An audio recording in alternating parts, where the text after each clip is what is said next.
From the author of Spinsterella, A Strange and Unusual Romance comes Spellbound, a darker shade of black. Get Spellbound this Halloween in paperback and ebook at online booksellers everywhere. I watched enough Herbs and Altars video last week where she was talking about how the internet has changed, and I had to start thinking about my time on the internet back in 2000, and yes, I have to say the internet has changed a lot in the last 15 or 16 years. Now, she was on the internet back in the 90s and the earliest days of 56K when they had LiveJournal and people could just write what they wanted and share it with people and tell their stories to people and form relationships with them.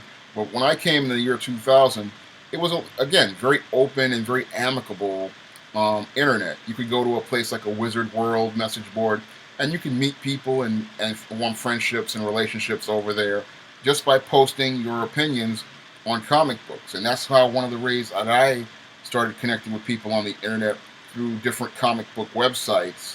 And again, yeah, it was very open back then. You could just go to a website and people pretty much had good camaraderie there.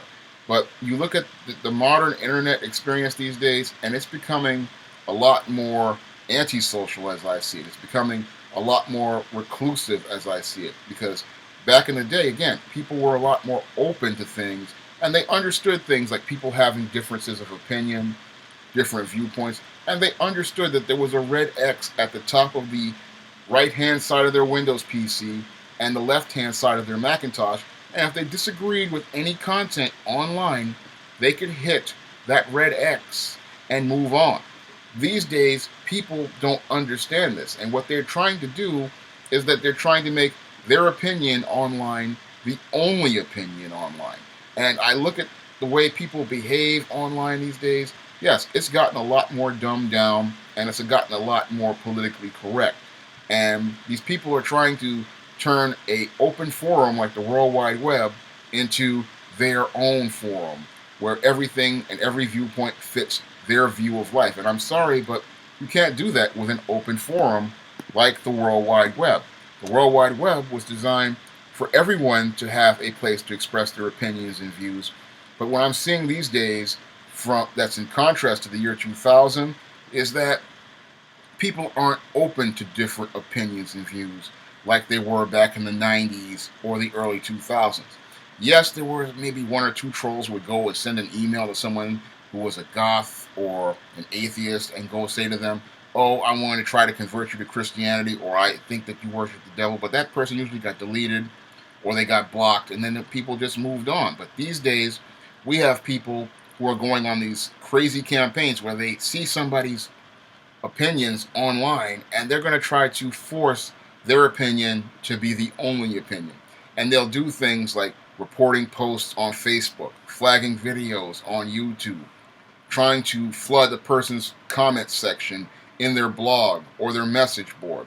And it just shows me how selfish and narcissistic people have become online, that they want everybody to all think the same way, see the world the same way, and want everything to be one way. And it's just sad to see, internet culture change this way, because when I first came to the internet in 2000, it was a wonderful place. You just learned because there was just so much information. There were people open to sharing information with you, and people wanted to have interpersonal relationships with people halfway across the country. They were using the internet as a tool to grow and develop. But these days, again, I'm seeing more and more antisocial behavior rather than social behavior. And the irony is that we are in the age of social media, and people are becoming more and more antisocial. Because I look at Facebook's new policies where they're talking about they're going to have these community standards, and all the community standards are doing are trying to impose one set of rules on everyone that pretty much prevent the social interactions that people grew to enjoy. If you present opinions that the Facebook people and the robots don't like, they delete your post and they put you in Facebook jail. Now, in America, I thought we had freedom of speech and freedom of expression, but social media is turning into this fascist state where people are not being allowed to express themselves freely and clearly. When we look at your Facebook and your YouTube, they're pretty much trying to censor people and in many cases trying to dumb them down, because the content that they want on Facebook and YouTube and social media is this dumbed down, fluffy content, not content of substance. Because when I look at old school internet, it was a lot of it was primarily hard, substantive content that helped people learn, help them grow, and help them, learn more about the world around them. But when I look at today's content, it's absolute fluff. A lot of it is mostly memes, pictures of cats, people going back and forth over superficial subjects, and that's not what the internet was originally about. I mean, the internet was originally about, again, learning, and I mean, it was called the information superhighway. But when I look at the information being posted on the superhighway these days, a lot of it is fluffy junk. A lot of it is just people, again, taking pictures of their best days, but not talking about things that really matter to them as related to religion or politics or sex or any sort of things that relate to their values. And when we look at the snapshot of them online, it's a shallow picture. And that's one of the things I could agree with of Herbs and Altars about, is that, yes, it's a very shallow picture. I mean, it's not a picture that really paints a picture of a person that lets us get to know them and what they're about. It's just about pointing up the nicest parts and then not telling anyone the truth. I mean, the original internet was really the truth, and it told a lot of truths about people. It told a story about people, and when people had their personal web pages, they felt free about expressing their opinions. But I look at today's social media, again, it is very antisocial. It's very much about putting rules and restrictions on people, because people these days have the thinnest skin I have ever seen in all the time I've been living these 43 years on this earth. I mean, today, when you look at online social media, people get butthurt over the least little thing. They get upset because you express an opinion that they don't like, and then they want to go report it to get the person taken off and get this thing deleted because they don't like the opinion presented to them. And that's not how you grow up in the world. I mean, as an adult, you're going to have to deal with people in the real world, just like in the virtual world, that have different opinions, different viewpoints. I mean, different ideas. And if you don't like the ideas, you can do two of three things. You can unfriend the person, or you can just continue scrolling down and ignore what they're saying, because it's just not worth the time to try to censor someone else, because you wouldn't want somebody to censor you. And I look at social media today, again, they're trying to dumb it down. They're trying to make it fluffy. And that's the type of stuff that made people walk away from television.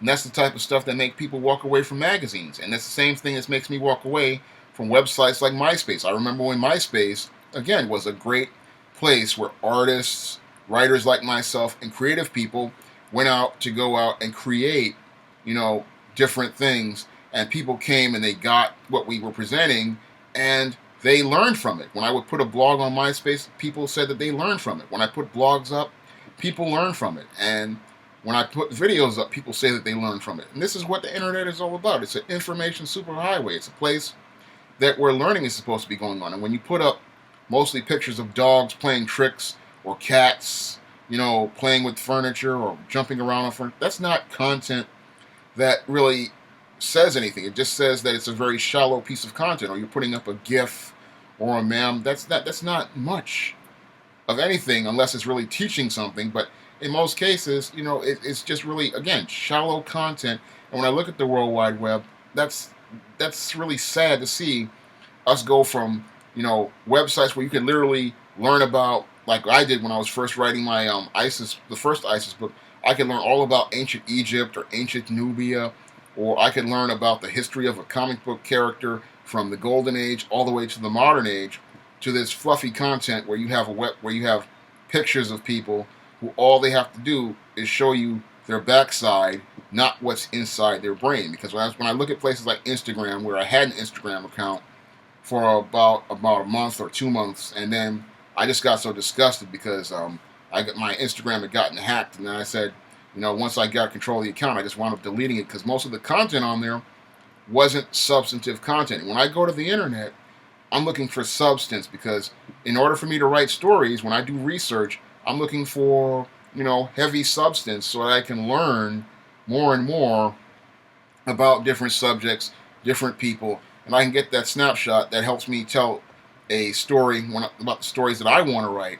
And I don't see that on today's internet. When I look at today's internet, it's again, it's like she said, it's shallow. It's not very deep. It's not very intellectual. It's a lot of stuff that's on here is just, again, like on Twitter, you see a lot of people posting pictures, or they post tweets that make that are just 140 characters of nothing.